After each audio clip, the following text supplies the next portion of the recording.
Los 12 vínculos. Tener un mayor dominio sobre nuestra mente.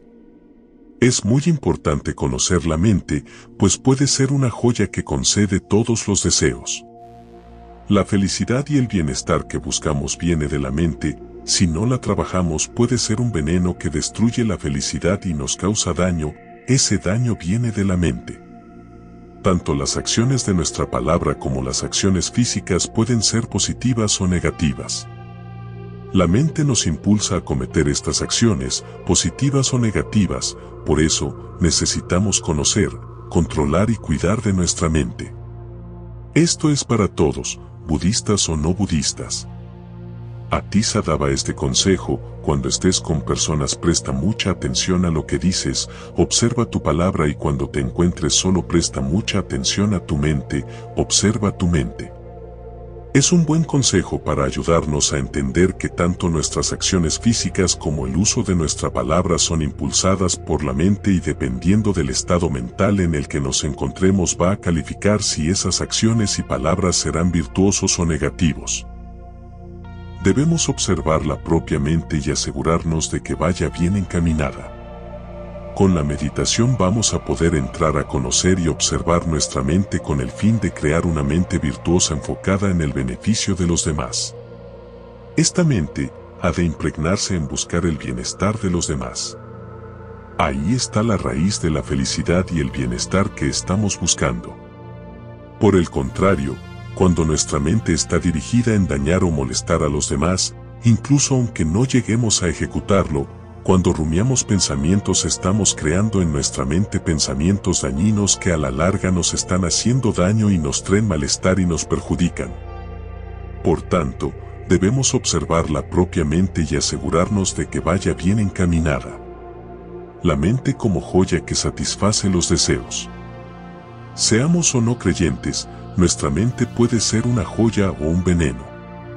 Todos queremos ser felices y no queremos sufrir. La clave está en nuestra propia mente. La felicidad que buscamos es creación de la mente. El malestar que no deseamos también es producto de la mente.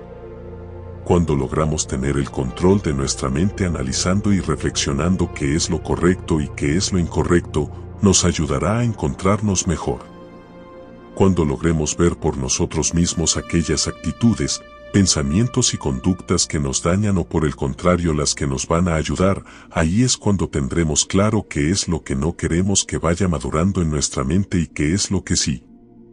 Es cuando empezaremos a cuidar y proteger nuestra mente de esos pensamientos y actitudes negativas y nos aseguraremos de que vayan en dirección a la virtud.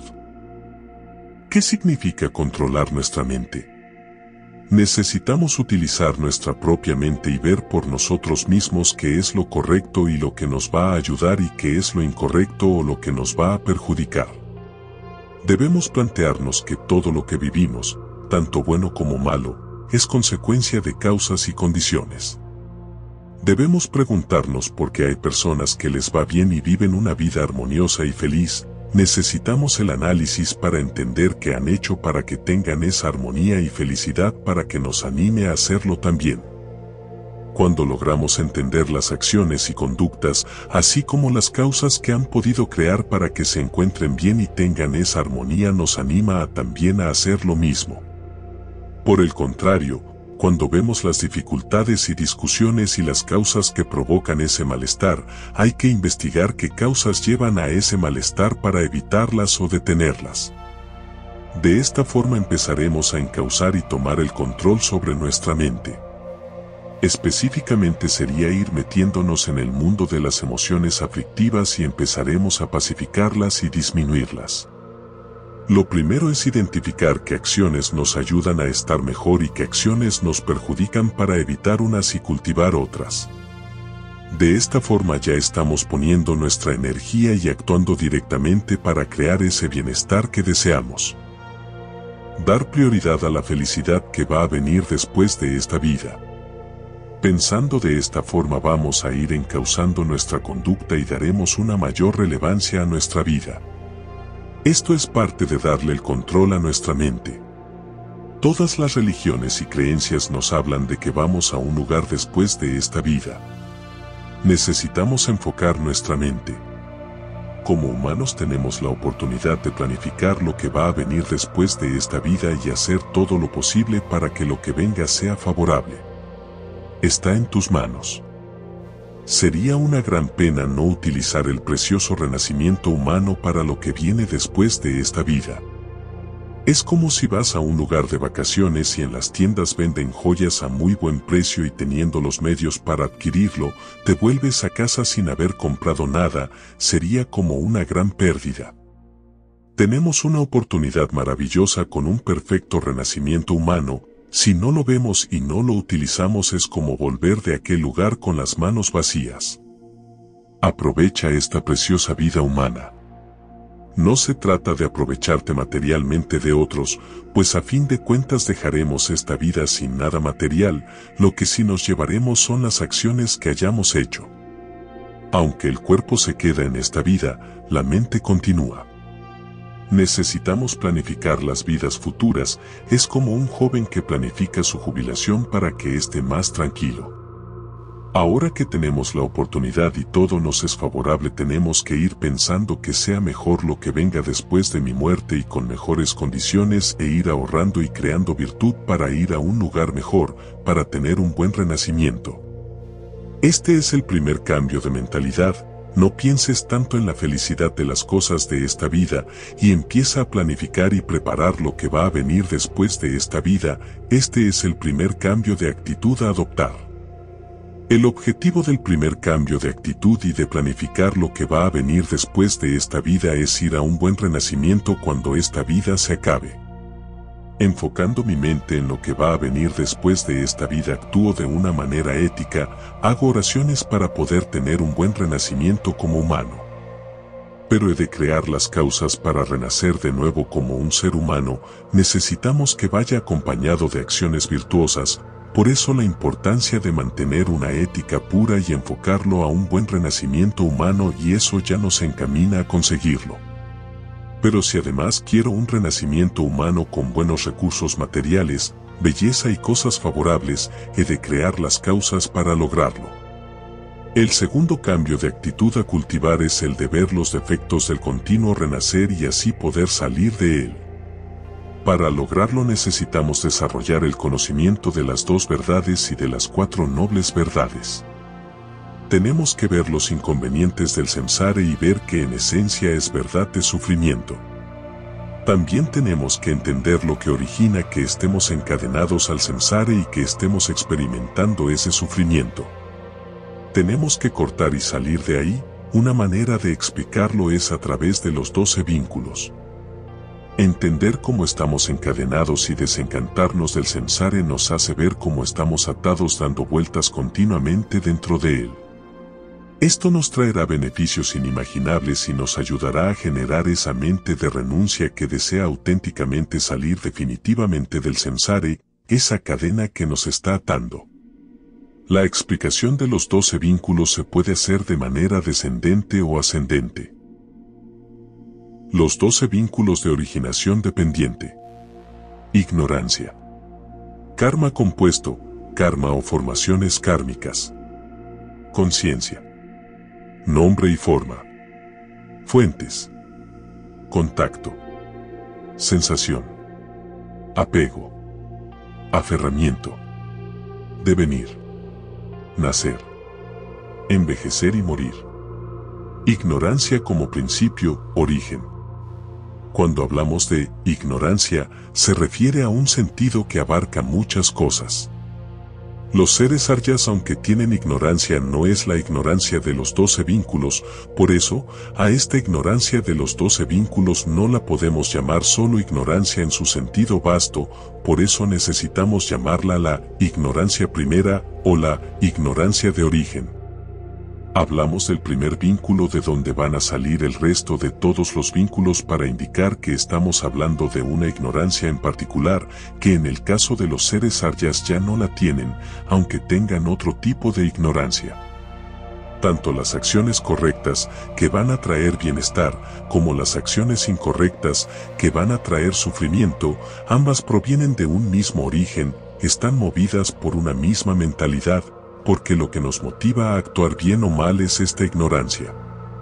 Por eso, se menciona a esta ignorancia como la fábrica de donde viene todo lo que experimentamos. De esa ignorancia como principio que nos motiva a actuar, aunque sea de manera correcta, que nos llevan a renacimientos muy afortunados, también esa misma ignorancia es la que nos mueve para crear acciones incorrectas que nos van a llevar a reinos desafortunados. Por tanto, las experiencias agradables como desagradables provienen de una misma fábrica, de una misma mentalidad o motivación.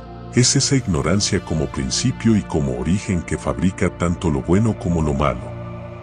Las acciones correctas respaldadas por esta ignorancia traen bienestar, pero es un bienestar efímero, se acaba. Podemos renacer en reinos afortunados, pero se acaban y vuelves otra vez a caer porque esas acciones correctas estaban respaldadas o impulsadas por esta ignorancia de donde se originan.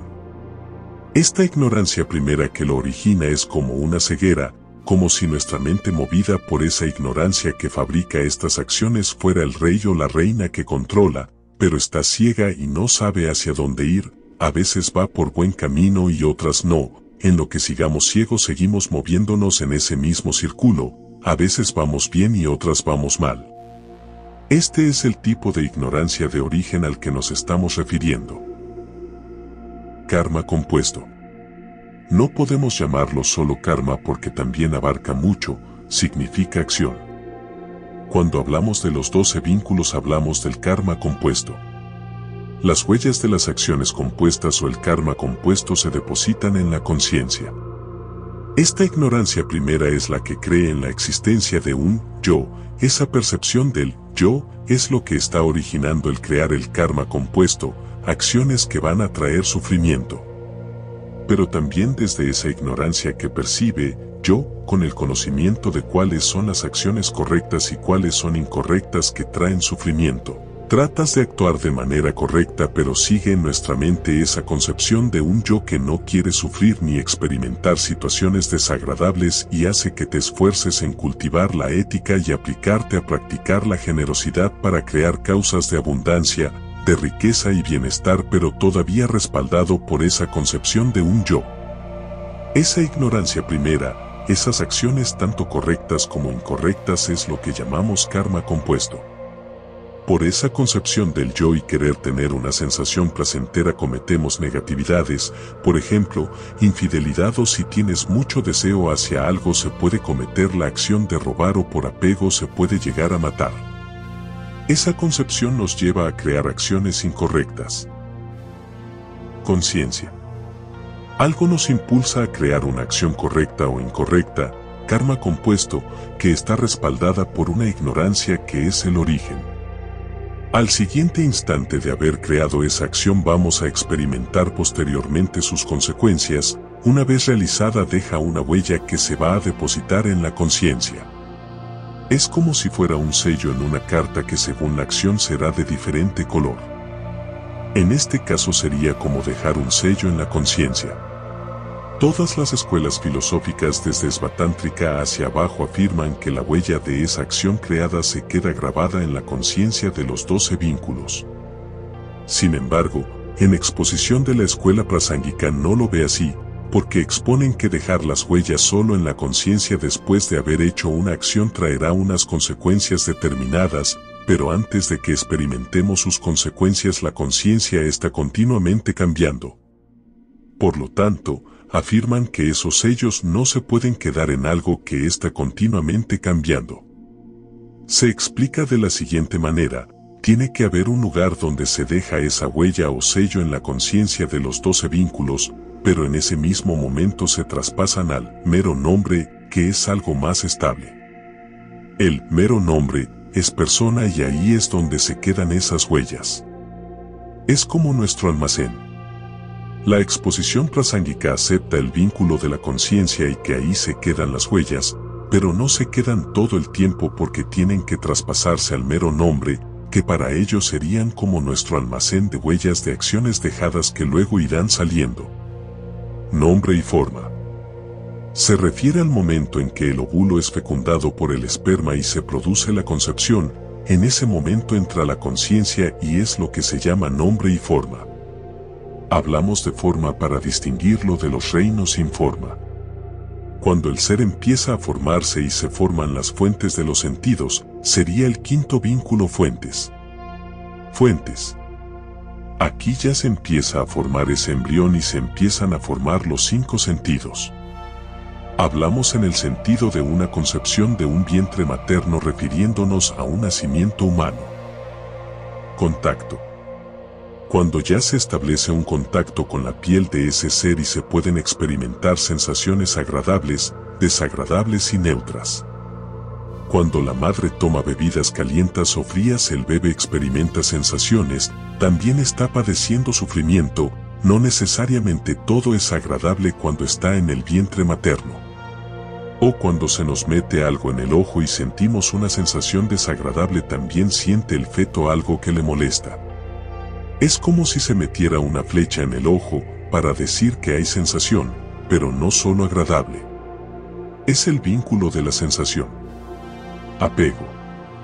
Cuando vamos a morir se puede dar una sensación de un apego muy fuerte a esta vida, a no soltar esta vida, a no querernos morir. Es el apego a esta vida que va escalando en intensidad. Esto fuerza a que surja el siguiente vínculo, que es el aferrarse a coger otra vida rápidamente. Devenir. Imaginaros que en un trocito de tierra plantas una semilla, por ejemplo, alubias. Esa semillita plantada serían las huellas que se han dejado de ese karma compuesto por la acción que se hizo y dejó una huella. Plantas la semilla y tiene la capacidad de brotar y salir, en este caso alubias. Del mismo modo, al hacer una acción marcas tu terreno, has metido la semillita y aunque tiene el potencial para brotar, pero necesita agua, sol, abono, esas condiciones que le impulsen su potencial para empezar a brotar. Esto es lo que hacen estos 3 vínculos: el apego, el aferramiento y el devenir. Son las condiciones que permiten que esa semillita brote y salga. Cuando se juntan estas 3, apego, aferramiento y devenir, después de que la semillita esté plantada y metida en la tierra, creando las condiciones propicias, brota, y en el momento que está brotando es el nacer. Ese nacer, ese brote se da desde la concepción, desde el vínculo de nombre y forma, y eso va a dar al nacer, que es el vínculo número 11. Cuando se da la fecundación de ese óvulo y ese esperma, concepción, ahí se mete una conciencia y eso es nombre y forma, pero también es nacer. Sería el primer momento de la concepción. Estos 2 vínculos están relacionados en ese momento de la concepción. El segundo momento de la concepción es envejecer y morir.